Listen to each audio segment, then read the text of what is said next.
Hello friends, I am economist अवशेष यादव। आपका मेरे यूट्यूब चैनल अवशेष इकोनॉमिक्स क्लासेस में स्वागत है। आज एक पब्लिक नोटिस जो कि लास्ट नाइट के यूजीसी ने पब्लिश किया है, उसके बारे में आपको मैं बताने वाला हूँ। इसमें काफ़ी चीज़ें क्लियर की गई हैं यूजीसी नेट को लेकर और पीएचडी इंट्रेंस को लेकर और पीएचडी एडमिशन को लेकर और आगे आने वाले जो न्यू एजुकेशन पॉलिसी का जो न्यू एजुकेशन पॉलिसी है उसको अप्लाई करने के लिए नए नए जो नियम है उसको अप्लाई करने के लिए यूजीसी ने इससे हायर एजुकेशन में एक नया कर सकते हैं चेंजिंग लाया है, जो कि मैं आपको बताने वाला हूँ पब्लिक नोटिस के माध्यम से। अब अगर आप पीएचडी करना चाहते हैं तो ये आपका चाचा, फूफा, मामा, नाना, मामी और चाचा, चाची ये सब डिसाइड नहीं करने वाले हैं कि आप पीएचडी कर लेंगे या नहीं कर लेंगे या करेंगे। या आप फूफा के अंदर में अपना पीएचडी कर लेते थे, आप मामा के अंडर में कर लेते थे, आप चाचा के अंडर में कर लेते थे, पापा के अंडर में कर लेते थे। अब ये होने वाला नहीं है। यूजीसी नेट ने इस बात का ये बात क्लियर कर चुका है कि कल के पब्लिक नोटिस में ये बता चुका है कि आप अगर इंट्रेंस देंगे नेट का, आप नेट का एग्ज़ाम देंगे तभी आपका डिसाइड होगा कि आप पीएचडी करने के एलिजिबल हैं या नहीं हैं। ये एलिजिबिलिटी आपके चाचा, मामा, फूफा आप नहीं देने वाले हैं, जो कि पहले हुआ करता था। तो पहले क्या हुआ करता था, तो पापा है, मामा है, नाना है, चाचा है, चाची है, फूफा है, फूफा है, सब जाकर क्या करते थे, उनका वो पहले से अपने सब एडमिशन कर लेते थे अपने बेसिस पर। वो जिसको चाहते थे उसको मतलब पीएचडी में एडमिशन दिलवा देते थे, जिसको चाहते थे भर लेते थे। अब ऐसा होने वाला नहीं है। अब ये चीज़ यूजीसी जो कि इंडिया की सबसे बड़ी अथॉरिटी है इस एजुकेशन पॉलिसी की, वो ये डिसाइड कर चुकी है, वो ये बता चुकी है कि अब जो है कि यूजीसी ही सबसे बड़ी एजेंसी है, इससे बड़ा कोई नहीं है। तो यूजीसी ने ये डिसाइड किया है कि अब नेट के कैटेगरी जो है वो 3 कैटेगरी डिसाइड होंगे और चौथी कैटेगरी होगा जो डिस्क्वालीफाइड का होगा। जैसा कि पब्लिक नोटिस में नहीं लिखा गया है, लेकिन चौथी कैटेगरी डिस्क्वालीफाई का होगा। पहली कैटेगरी होगा net plus JRF plus PhD, यानी आप जेआरएफ हैं, आप नेट में बैठे हैं नेट के एग्जाम में, तो आप जेआरएफ होंगे। उसके बाद आप पीएचडी का असिस्टेंट प्रोफेसर के जो डायरेक्ट वैकेंसी आती है उसके लिए एलिजिबल होंगे। और तीसरा, आप पीएचडी में एंट्रेंस लेने के लिए एलिजिबल होंगे, पीएचडी में एडमिशन लेने के लिए एलिजिबल होंगे।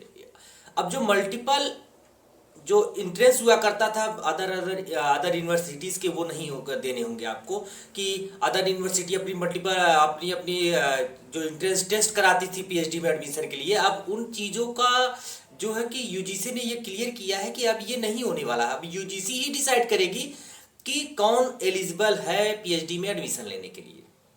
आपको मल्टीपल एग्जाम देने की ज़रूरत नहीं है, आप केवल यूजीसी नेट का एग्ज़ाम दीजिए, उसमें आप कैटेगरी वाइज आप क्वालिफाई करिए, तभी आपका पीएचडी में एडमिशन होगा, अदरवाइज नहीं होगा।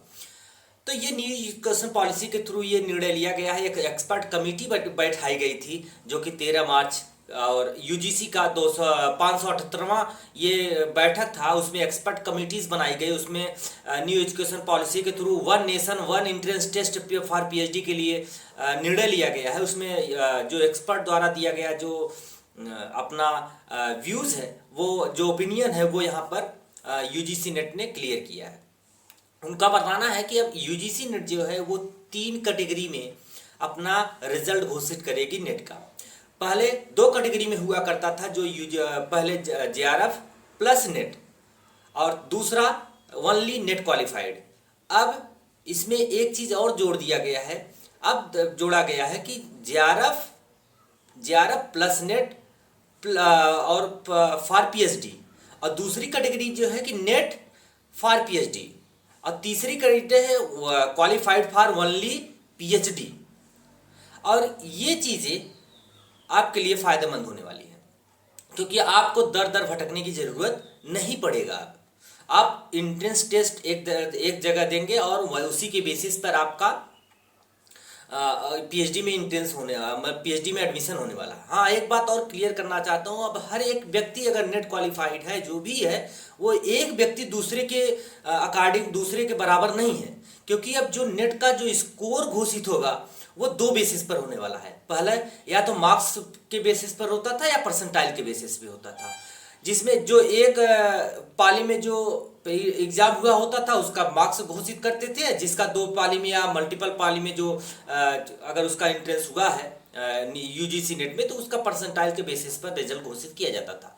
लेकिन ऐसा नहीं है, अब मार्क्स प्लस परसेंटाइल बेसिस, क्योंकि उसी के आधार पर पीएचडी में एडमिशन मिलना है। तो इसके आधार पर मैं कह सकता हूं कि हर नेट पास करने वाला आपका साथी आपके बराबर नहीं है, आपसे आगे भी हो सकता है, आपसे पीछे भी हो सकता है। अब इस बात का खुलासा आप कर सकते हैं, इस बात का जवाब भी आप मिल सकते थे। मुझसे लोग कहते थे कि आप मल्टीपल बार नेट क्वालिफाइड करके क्या कर रहे हैं, यानी इससे क्या फायदे हैं। मैं एक बार किया हूं, आप 6 बार किए हैं, तो 6 बार के आपके नेट होने का क्या मतलब है। आज उस बात का भी जवाब यूजीसी नेट ने दे चुका है, क्योंकि जो ये स्कोर होंगे वो केवल 1 साल के लिए वैलिड होंगे। अगर आप पीएचडी के लिए एलिजिबल होना चाहते हैं, पीएचडी में एडमिशन लेना चाहते हैं, हाँ, जो नेट क्वालिफाइड है या जेआरएफ है वो डायरेक्ट वैकेंसी आएगी, तो असिस्टेंट बनने के लिए एलिजिबल तो है, लेकिन पीएचडी करने के लिए एलिजिबल नहीं है तब तक जब तक वो फिर से, क्योंकि ये 1 साल के लिए वैलिड होगा। जो ये मार्क्स है, जो पहला जो जेआरएफ क्वालिफाइड किया है तो वो JRF plus net plus PhD के लिए एलिजिबल है, और उसका जो है कि इंट्रेंस बेस पर उसका मिनिमम स्टैंडर्ड के हिसाब से उसका एडमिशन हो जाएगा। दूसरा कैटेगरी और तीसरी कैटेगरी के जो स्टूडेंट होंगे, जैसे net qualified for PhD and only for PhD के लिए जो क्वालिफाइड होंगे, उनका ये क्राइटेरिया है कि 70% जो है कि 70% स्कोर जो कि परसेंटाइल बेसिस पर आपका निर्धारित हुआ है या मार्क्स बेसिस पर निर्धारित हुआ है, वो 70% उसका लिया जाएगा, और 30% बेस आपका जो है इंटरव्यू का लिया जाएगा। यानी टोटल मार्क्स के हिसाब से आपका पीएचडी में एडमिशन दिया जाएगा। और ये वैलिडिटी जो है वो 1 साल के लिए ही केवल है, केवल 1 साल के लिए ही। अगर अगले साल आपको फिर से 1 साल में अगर कहीं एडमिशन आप नहीं ले पाए, या कहीं आप उलझन में पड़े, या कहीं को आपकी कोई परेशानियां आई, आप कहीं भी एडमिशन नहीं ले पाए, तो दोबारा फिर पीएचडी में एडमिशन लेने के लिए आपको कहीं नहीं जाना है, फिर यूजीसी नेट का पेपर देना है, फिर क्वालिफाइड करना है, और फिर क्वालिफाई करके एक अच्छा स्कोर जो है वो स्कोर करना है, ताकि आप उसके बेसिस पर एडमिशन पीएचडी में ले सकें।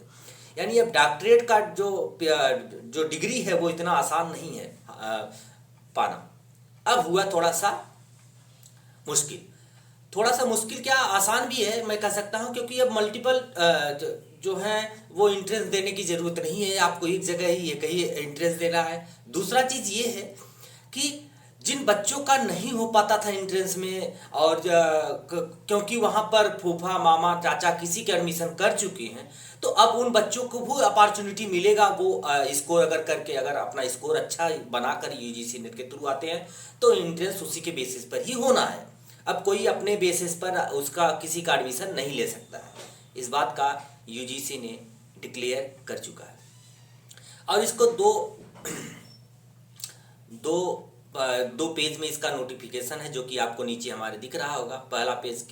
पहले पेज में ये चीज़ें डिसाइड की गई हैं कि यूजीसी नेट के जो एक्सपर्ट हैं वो क्या चीज़ें बताए हैं, और नीचे जो जेआरएफ के लोग हैं, जेआरएफ जो क्वालिफाइड करेंगे उनको स्टाइपेंड, उसका फेलोशिप मिलेगा, और जो नेट क्वालिफाई करेंगे उनको फेलोशिप नहीं मिलेगा, और पीएचडी के लिए भी फेलोशिप नहीं मिलेगा, ऐसा उसमें बताया गया है।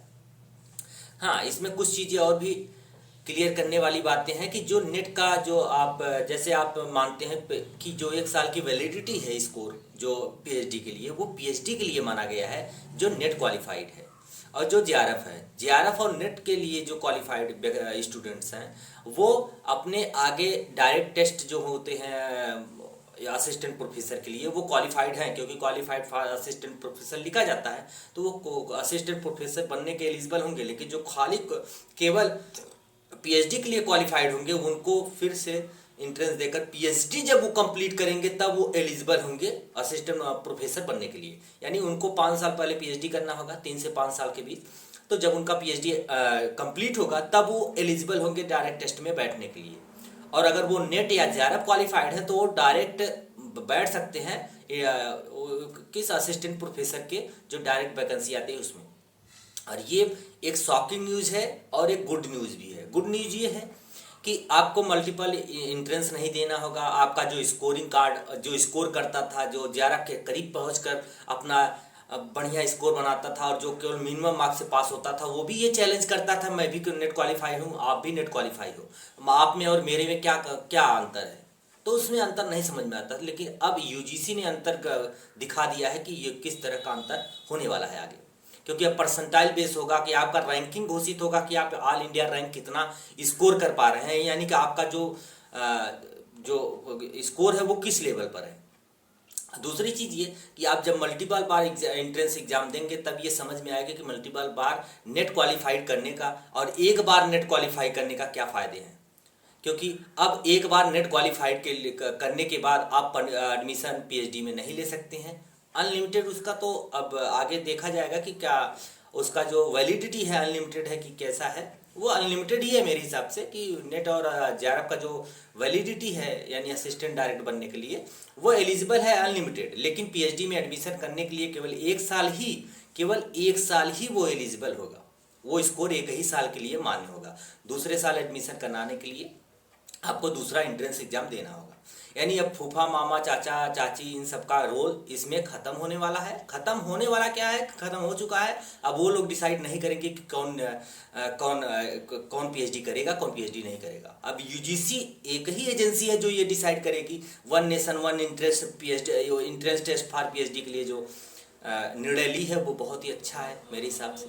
और आप सबके हिसाब से जो भी होगा आप मेरे कमेंट्स बॉक्स में आप कमेंट्स कर सकते हैं और ये भी अपना ओपिनियन भी दे सकते हैं कि ये मेरा नोटिस जो आया है पब्लिक नोटिस वो कैसा है, किस तरह का है आपके लिए। और मैं एक चीज़ और बताना चाहता हूँ कि जो पब्लिक नोटिस है वो नीचे दे दिया गया है, मेरे नीचे दिख रहा होगा, आप उसको देख सकते हैं और उसको पूरी तरह से पढ़ सकते हैं। अगर आप हमारे चैनल से जुड़ना चाहते हैं तो मेरे चैनल का नाम भी नीचे दिख रहा होगा कि अवशेष इकोनॉमिक्स क्लासेस। और टेलीग्राम से अगर आप हमारे जुड़ना चाहते हैं और हर नोटिस जो नोटिफिकेशन आता है उसका नोटिस आपके पास डायरेक्ट पहुंचता रहे तो हमारे चैनल को सब्सक्राइब कर लीजिए। और हमारे जो चैनल इसका जो टेलीग्राम है उसको भी ज्वाइन कर लीजिए ताकि आपको टाइम टू टाइम नोटिफिकेशन मिलता रहे। इसी तरह से एक अच्छे न्यूज़ के साथ मैं हमेशा आपके पास आता रहूं और नए नए टॉपिक भी जो होते हैं इकोनॉमिक्स के वो भी मैं या अपने चैनल पर डालता रहता हूं, आप उसको देख सकते हैं। धन्यवाद। आप हमारे चैनल से जुड़ने के लिए धन्यवाद।